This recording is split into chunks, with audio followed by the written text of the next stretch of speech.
Bueno, la verdad que buenas tardes a todos, gracias por estar, y la verdad que es un honor inaugurar esta actividad con esta charla y tratar de reflexionar todos juntos respecto al tema de la deuda, ¿no? ¿No se escucha? Bueno, voy a tratar de acercar más el micrófono. La verdad que uno podía imaginar que lo que uno pudiera reflexionar respecto a la deuda iba a ser muy distinto hace un tiempo, pero todos sabemos que el 10 de diciembre empezó el tercer ciclo neoliberal en la Argentina, un tercer ciclo que es la continuidad del primero de la dictadura militar y el segundo de los años 90, con características similares. Y una de las consecuencias de cada uno de los dos primeros, y ya en muy poquito tiempo se vio que es también el patrón de esta tercera fase del neoliberalismo, el primero que fue, digamos, impuesto por las urnas con una verdad relativa, ¿no? Porque el primero fue por un golpe y el segundo fue por una traición. Este fue, digamos, por un semi-engaño, digamos, pero con más legitimidad. Es el endeudamiento del país. Y uno podría diferenciar esos tres periodos respecto a los dos que quedan en el medio, pero particularmente el segundo, ¿no? El primero fue el gobierno de Alfonsín, donde prácticamente hubo una, digamos, situación de relativa estabilidad en este tema, pero sí una gran diferencia respecto al periodo 2003-2015, donde por primera vez desde el gobierno del general Perón hubo un proceso de desendeudamiento y de autonomía nacional. ¿Y cuáles son las diferencias precisamente entre estos periodos? Tanto en los dos primeros como en este, lo que hay es una subordinación a la hegemonía de los países centrales, una desregulación financiera y comercial llamado apertura de la economía y un ajuste, ¿no? Y tanto en la época de la dictadura como en los años 90, ¿sí? Esa desregulación económica, esa apertura de la economía, de la única manera que pudo ser sustentada en los dos casos, ¿sí? En la dictadura y en los años 90, en el comienzo de Menem, se empezó con una gran devaluación, ¿sí? Con una baja del salario, o sea, lo mismo de ahora, y siguió con el endeudamiento. Que termina siendo siempre la válvula de escape y la única forma de que un modelo neoliberal, un modelo antipopular y antinacional se pueda sostener en el tiempo. Porque cuando se tiene un modelo económico que no fomenta ni la producción, ni la inversión nacional, ni el consumo, que baja el salario, ¿sí? No se genera ni una acumulación económica que permita crecer, y mucho menos un proceso equitativo que sustente ese proceso de crecimiento. Qué distinto esto a lo que vivimos desde el año 2003 al 2015, donde se recuperó la autonomía nacional, donde se le dijo chau al Fondo Monetario Internacional, donde se negoció la deuda con firmeza, con dignidad, o sea, la quita que se hizo de la deuda en el año 2005 y en el año 2010 con los bonistas, ¿sí? Fue de aproximadamente el 66%, 2/3, fue la quita más importante de la historia con tenedores de bonos por parte de un país soberano, con un proceso de crecimiento, de desarrollo, con inclusión, que tomaba determinadas medidas para proteger al mercado interno. Yo les había hablado de apertura comercial y financiera durante los 3 gobiernos de Néstor, uno más los 2 de Cristina, ¿sí? La defensa del mercado interno, el control al comercio exterior y la regulación a los movimientos de capitales fueron todo un conjunto de medidas coherentes tendientes a generar un proceso de recuperación después de la grave crisis del año 2001. Y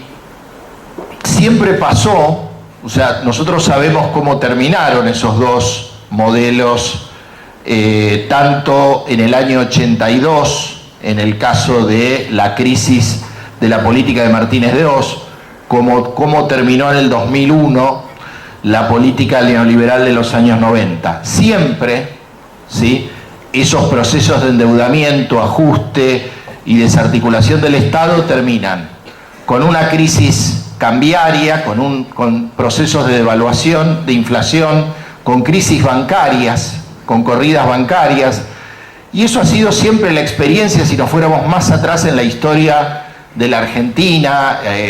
fines del siglo XIX, en 1890, o si fuéramos a la crisis del 30, siempre pasó lo mismo cuando se aplica la misma receta. Y lo mismo pasa si uno quiere escapar de la experiencia argentina, de lo que ha pasado de otros países de América Latina o países europeos. El caso de Grecia, por ahí es el caso más conocido, que aplican estas mismas políticas. Entonces, cuando muchas veces los periodistas o preguntan, ¿usted quiere que al gobierno de Macri le vaya bien? A ver, no es un tema de deseo o de no deseo, y creo que no es relevante lo que cada uno piense. O sea, la única realidad es que cuando se aplica sistemáticamente recetas que han fracasado, el resultado es el conocido, a la corta o a la larga, porque mientras entren capitales financieros especulativos esto se puede sostener, o hasta puede haber como una suerte de sensación térmica mejor durante algún tiempo, ¿no? Por ejemplo, es totalmente esperable que en algún momento esta recesión brutal, con estas tasas de interés exorbitantes que están generando una bicicleta financiera fenomenal, ¿sí?, haga que la inflación caiga. ¿Por qué? Porque se está destruyendo la capacidad de consumo, porque los 140.000 despidos, ¿sí?, una baja por lo menos de entre un 10 y un 15% mínimo, depende cómo termine el año, del salario real, están provocando que los precios no puedan subir más porque no hay capacidad de compra. Y más allá de que muchas pymes están sufriendo un torniquete tremendo con estas tasas de interés exorbitantes y con un tarifazo que les aumenta todos sus costos y que genera, digamos, al alza de los precios. Entonces, todos sabemos que si esta política se profundiza, este modelo va a terminar mal. Y lamentablemente no le va a poder echar la culpa a la herencia recibida, porque cuando uno analiza cuál fue el desempeño económico de los últimos años, aún en circunstancias económicas complejísimas, ¿no? Si ustedes recuerdan, en los últimos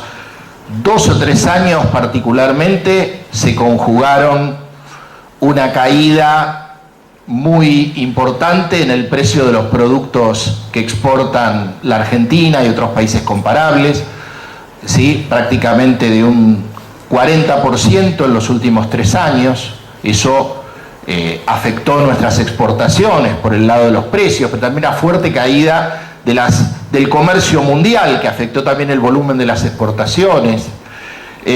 más la situación de Brasil, más el chantaje de Griesa, Es decir, se dieron en el plano internacional un conjunto de factores que generó una muy fuerte presión por fuera,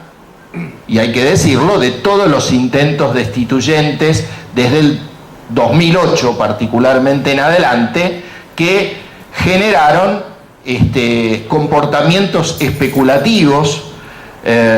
muy complejos, ¿no? Con exportadores que no liquidaban las exportaciones, con los distintos actores económicos muy fogoneados a través del sector concentrado mediático también, que permanentemente daban malas noticias, entre comillas, y auguraban caos y crisis que no ocurrieron, ¿no? O sea, a pesar de todo eso, la Argentina pudo recuperarse de una situación compleja en el 2014, terminó creciendo la economía un 2,1%, el PBI el año pasado, informado y reconocido por este gobierno, que tuvo que reconocer en la documentación, ahora que hablamos de la deuda, en la información que se hizo para pagar a los fondos buitres, reconoció que Argentina era un país en crecimiento, que tenía un desempleo del 7%, cuando en el año 2002 este desempleo había llegado al 25%, ¿sí? Con un país que había mejorado la distribución del ingreso, que tenía, digamos, el segundo país que más había crecido su clase media. Es decir, en ese documento había un relato, ya que les gusta la palabra relato, totalmente diferente a todas las mentiras que fueron instalando en los diarios y que perforaron a una parte de la población con este machaqueo constante, ¿sí? Que les hizo ver una realidad distinta a la que era y que les hizo suponer que el gobierno actual iba a ser distinto en parte al que fue. Y es importante ver esto, porque cuando uno analiza lo que pasó con la deuda, uno tiene que decir que fue el gobierno del 2003 al 2015 el que recibió una Argentina sobreendeudada, una Argentina que tenía una deuda externa y una deuda pública mayor al Producto Bruto Interno, y que terminó el año pasado, ¿sí?, reduciendo del 142 al 42% del producto la deuda pública, y que la deuda con tenedores de bonos internacionales también, que había llegado al 80% del producto en 2003, a partir de las reestructuraciones y el desendeudamiento, había bajado al 14%. Una economía que, a diferencia de los 90 y del proceso militar, tuvo superávit de balanza comercial permanente hasta el año 2014, que tuvo una situación fiscal manejable también todos estos años, con un crecimiento permanente, salvo el año 2009 de la crisis internacional y el 2014, el crecimiento récord en el siglo XX para la Argentina, ¿sí?, con un crecimiento, ¿sí?, alguna vez lo habrán escuchado, no, pero la inflación entre 2003 y 2015 era del 700%, pero lo que no dicen es que los salarios formales e informales crecieron un 1100%, ¿sí? Porque muchas veces se habla de la inflación, pero no se habla del poder de compra o de la capacidad de compra, que es tan o más importante que el crecimiento de la inflación. Entonces, todo ese proceso económico, todo ese privilegiar la autonomía, un Estado presente, políticas de crecimiento, defensa del consumo, generaron ese proceso de desendeudamiento. Y lo que pasó en esos dos periodos y lo que está pasando ahora, en estos 5 meses ya la deuda subió 21.000 millones de dólares, en parte para pagarle a los buitres y en parte para financiar el récord de fuga de capitales que ha habido en el primer trimestre del 2015, porque este gobierno y este Banco Central, ¿sí?, volvieron a eliminar todas las regulaciones que a los capitales especulativos se había impuesto a partir del año 2003, y esto provocó entonces, o fue uno de los factores que generó esta devaluación sobre devaluación que se produjo a lo largo de este año, y que obliga a tener estas tasas de interés de usura que están complicando a la economía. Entonces, algo de los buitres, ¿no? Seguramente, bueno, Eduardo se va a explayar mucho en este tema, pero yo hay algo que quiero decir. Nunca jamás, en estas últimas décadas, hubo un acuerdo tan nefasto, hablo desde el punto de vista económico, ¿no? Después Eduardo hará el análisis político y jurídico de esto, como este acuerdo. Se reconoció el 100% del capital original que reclamaban los buitres. Se reconocieron todos los intereses, ¿sí?, acumulados al valor original, y se reconocieron una serie de punitorios que le generaron una ganancia escandalosa, como nunca ha habido a los fondos buitres. Un acuerdo que fue mucho más vergonzoso que incluso el plan Brady que hizo Menem, que había logrado un 35% de quita de la deuda. O sea, el gobierno de Macri, el de Pratgay, el de este gobierno, que no lo digo yo, ni lo dice gente de nuestro gobierno, lo dice el Financial Times, ¿sí?, lo dice el Wall Street Journal, es el gobierno de los CEOs y es el gobierno de los banqueros, que están gobernando y están pagando y generando negocios y comisiones, ¿sí?, para quienes trabajaron, y seguramente muchos siguen trabajando y seguramente van a trabajar en el futuro, ¿sí?, porque estos 21.000 millones de dólares sí que seguramente se van a incrementar en los próximos meses y en los próximos años, implican intereses, implican comisiones, y por eso es que los círculos financieros internacionales lo felicitan. Es decir, es el acuerdo más vergonzoso de las últimas décadas de la Argentina, que se podía haber manejado de otra manera, no apurándose, pero claro, el apuro era para endeudar el país. Ese era el apuro, porque siempre cuando uno negocia tiene que manejar los tiempos, tiene que discutir duramente, pero también hace muy poquitos días en el Financial Times los banqueros con los que cerraron decíamos, bueno, con el gobierno argentino somos casi como un club de amigos. Entonces, a confesión de parte, relevo de prueba, ¿no? Entonces, bueno, creo que está absolutamente claro entonces cuál es el rumbo y cuál es la orientación de este gobierno, cuyas medidas económicas, más allá de contradicciones operativas o de medidas con algún tipo de incoherencia, lo cierto es que tienen una coherencia, yo diría, conceptual clarísima, que tiende a favorecer integralmente a los sectores económicos concentrados, vía la reducción de las retenciones, vía el aumento de las tarifas, vía la devaluación, vía de la actitud de este gobierno respecto a la suspensión de los despidos, a los despidos mismos, tanto por el drama humano como por lo que implica desarticulación del Estado, o sea, lo que implica que un montón de programas científico-tecnológicos, culturales, no sé, estoy pensando en el ARSAT, por ejemplo, estoy pensando en tantas cosas que se habían generado a lo largo de estos años, ¿sí?, con este criterio,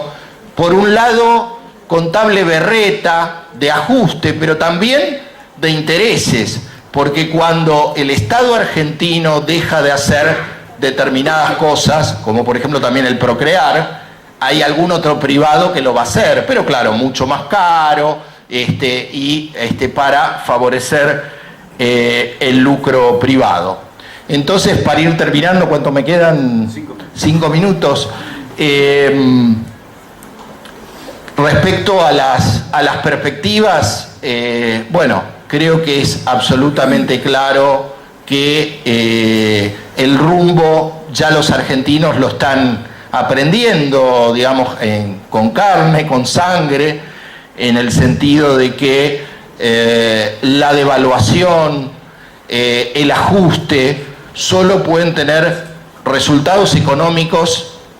que son negativos para la Argentina, pero mucho más para los sectores medios,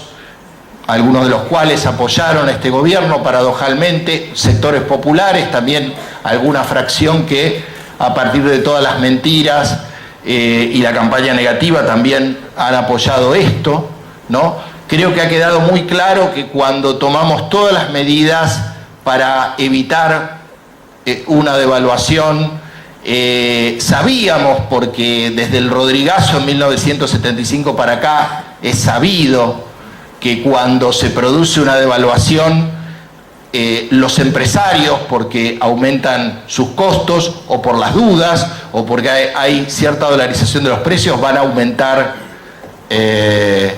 los precios y aumenta la inflación, que una economía que con dificultades, después de haber afrontado ese contexto internacional tan complejo y tan adverso, se venía recuperando, ¿sí? Porque quiero darles algunos números, ¿no? O sea, después de ese ataque especulativo del año 2014, quizás por primera vez en mucho tiempo logramos que el dólar ilegal y todas las maniobras del dólar dejen de ser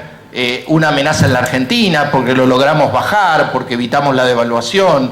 porque logramos que los depósitos crecieran un 50%, cuando miren ahora, supuestamente el gobierno que más favorece al sector financiero, ¿sí?, ha hecho que ese proceso de fuerte crecimiento del ahorro argentino